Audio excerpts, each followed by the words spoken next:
किसी ने सही कहा है, झूठ नहीं छुपता छुपाने से, कभी समय के साथ और कभी समय से पहले, लेकिन झूठ का पर्दा फाश तो ज़रूर होता है।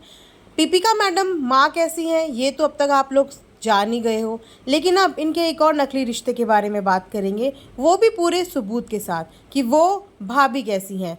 अपने नकली रिश्तों का डंका तो बहुत गाया है, अब सच्चाई सुनने की बारी आ गई है। दोस्तों, अगर आप चैनल में न्यू है तो सब्सक्राइब जरूर करना और पॉडकास्ट पसंद आए तो लाइक शेयर एंड कमेंट जरूर करना। तो अभी अपने प्रीवियस व्लॉग में भाभी ननद अपने प्यार का फिर से डंका बजाती हुई नजर आई, अपने रिलेशनशिप का बखान करती हुई नजर आई कि हमारा रिश्ता कितना खूबसूरत, कितना सुंदर और कितना अंडरस्टैंडिंग से भरा हुआ है। तो ठहरिए, थोड़ा सा मैं आपको फ्लैशबैक में लेके चलती हूँ, ज़्यादा दूर नहीं, बस ननद की शादी तक पहुंचिए। तो इनकी ननद साहिबा की शादी के टाइम पे तो आप लोगों ने बहुत सारी कंट्रोवर्सी सुनी ही होगी। अब वो वाली कंट्रोवर्सी किसी रिएक्शन चैनल ने शुरू नहीं की थी, वो इनके अपने खुद के स्टारडम ने, इनके खुद के न्यूज़ रिपोर्टर्स, न्यूज़ चैनल ने आके सबके सामने बताई थी।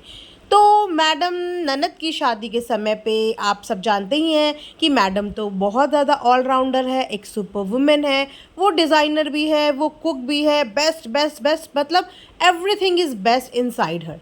तो उस समय मैडम बन चुकी थी डिज़ाइनर, वो भी वेडिंग आउटफिट डिज़ाइनर। सोचो, डिज़ाइनिंग का काम करने के लिए एक बंदा पढ़ाई करता है, फैशन डिज़ाइनिंग का कोर्स करता है, एक्सपीरियंस लेने के लिए इधर उधर लोगों के अंडर में काम करता है, एक बेस्ट डिज़ाइनर के अंडर में ट्रेनिंग लेता है, लेकिन मैडम को कोई भी डिग्री लेने के लिए ना किसी ट्रेनिंग की ज़रूरत है और ना ही किसी वर्क एक्सपीरियंस की, क्योंकि मैडम तो मैडम है, इनको तो सब कुछ आता है। तो अपने उसी टैलेंट को दिखाती हुई मैडम ने करी थी अपनी ननद की पूरी वेडिंग आउटफिट डिज़ाइन, जो कि आप लोगों ने भी देखी होगी। और अब कमेंट सेक्शन में मुझे ज़रूर बताना कि आप लोगों को वो वेडिंग ड्रेसेस, एक भी आउटफिट उनमें से पसंद आई थी।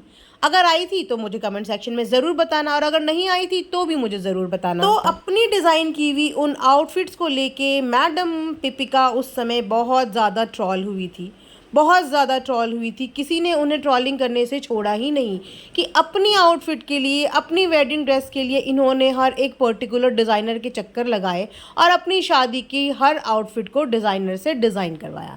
लेकिन जब बात ननद की शादी की आउटफिट की आई तो ये खुद ही डिज़ाइनर बन गई। भाई, कितने पैसे बचाओगी, कितने पैसे, कब तक, कहाँ तक और किसके लिए? चलो, पैसे बचाओ अभियान इनका पर्सनल होता है। तो उसके बाद जब इतना सारा ट्रॉल दीपिका मैडम को किया गया तो आके इनकी ननद साहिबा ने अपनी भाभी के लिए, अपनी प्यारी भाभी के लिए, अपनी ऐसी समझदार भाभी के लिए जिनसे ये रिश्तों की परख और तमीज़ और रिश्तों को कैसे बना के रखना है सीखती हैं, उस समय पे आके डब्बा ने एक भी बार अपनी भाभी का स्टैंड नहीं लिया, अपनी भाभी को ट्रॉलर्स के मुंह से नहीं बाहर निकाला, एक भी बार आके ये नहीं बोला कि मुझे तो अपनी ड्रेसेस बहुत अच्छी लगी। इनफैक्ट अगर आपने ध्यान दिया होगा तो अपने भी प्रीवियस व्लॉग में जब भी अपनी एनिवर्सरी के लिए प्रिपरेशन और चीज़ें सोच रही थी तो उन्होंने क्या कहा था, बहुत सारी चीज़ें हैं जो मिस आउट हो गई।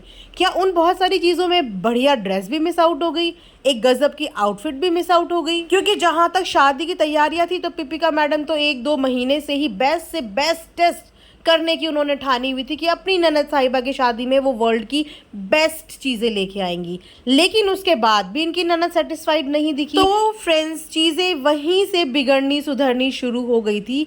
शादी के बाद आपने अगर नोटिस किया होगा तो इन ननद भाभी के बीच में एक डिफरेंस, एक डिस्टेंस आप लोगों को देखने को मिला। चाहे वो डब्बा के मिसकैरेज की जर्नी हो, आपको कहीं पे भी दीपिका मैडम का सपोर्ट अपनी ननद के लिए दिखा, चाहे वो दीपिका की डिलीवरी की जर्नी हो, कहीं पे भी आपको ननद का सपोर्ट अपनी भाभी के लिए दिखा। हाँ, व्लॉग और कंटेंट लोगों को दिखाने के लिए ये लोग ज़रूर साथ में थे कि देखो हम लोग साथ साथ हैं, लेकिन साथ साथ होके भी ये लोग दूर दूर थे, क्योंकि दीपिका मैडम के साथ तो हॉस्पिटल में हमें कोई नज़र नहीं आया, आफ्टर डिलीवरी हमें कोई नज़र नहीं आया, और अब ड्यूरिंग मदरहुड भी हमें कोई नज़र नहीं आता। तो आप लोग इससे अंदाज़ा लगा ही सकते हैं कि इन दोनों के बीच में रिश्ते कैसे चल रहे हैं। चलो, ये तो इनकी पर्सनल लाइफ है। उसके बाद आ जाते हैं इन लोगों की प्रोफेशनल लाइफ में। जैसे कि आप सब जानते ही हो कि डब्बा रानी की कोई प्रोफेशनल लाइफ तो है नहीं, ना तो उनकी, ना उनके मियाँ फनी भैया की। तो अब इनकी जो ज़िंदगी है, इनका जो रोज़गार है, वो है इनकी व्लॉगिंग।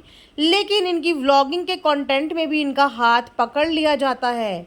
पहले कंटेंट जनाब के चैनल पे आता है, फिर पिपिका मैडम के, एंड लास्ट में हमेशा डब्बा रानी को रखा जाता है, जबकि डब्बा रानी की सोर्स ऑफ इनकम और घर गृहस्थी व्लॉगिंग से चलती है।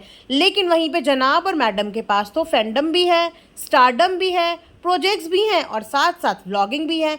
लेकिन उसके बावजूद ये लोग इस बात का ध्यान नहीं करते कि चल किसी एक दिन गलती से ही सही हम डब्बा रानी को पहले व्लॉगिंग करने दें, डब्बा रानी को पहले पोस्ट करने दें।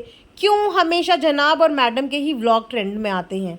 मेहनत तो डब्बा भी पूरी करती है, सारा सारा दिन बाहर घूमती है, लोगों का क्रिटिसिज्म भी झेलती है, क्या क्या नहीं झेलती है, लेकिन उसके बावजूद उसके कोई भी व्लॉग ट्रेंड पे नहीं आते। तो इसका कहीं ना कहीं रीज़न तो यही है ना कि जो मेन कंटेंट होता है वो इसके खुद के भैया भाभी खा जाते हैं और डब्बा रानी के हिस्से में आता है बचा खुचा, इसीलिए वो बेचारी कभी ट्रेंड में आ ही नहीं पाती।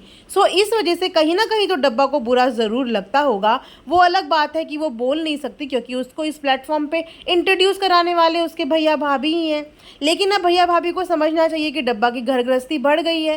पहले वो यहाँ पे सिर्फ 4 लोगों का घर देखती थी, अब उसकी फैमिली में 3 लोग और जुड़ चुके हैं, तो उसके ऊपर फाइनेंशियली बर्डन भी बढ़ गया है। उसको अपने हस्बैंड का बिजनेस भी सेटअप कराना है।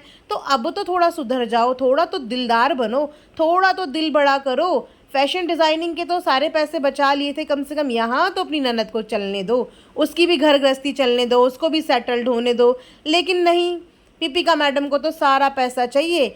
एक हफ्ते में, 4 दिन में, 5 दिन में एक व्लॉग लेके आती हैं, जिसमें आधा टाइम तो वो प्रमोशन करती हैं और बाकी टाइम अपनी कुछ भी जर्नी दिखा देती हैं, है ना।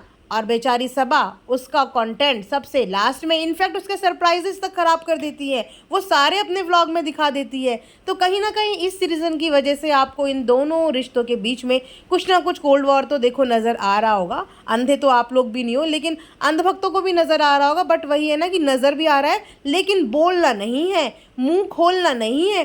तो ठीक है, इतना आप लोगों के लिए मार्गदर्शन काफ़ी था।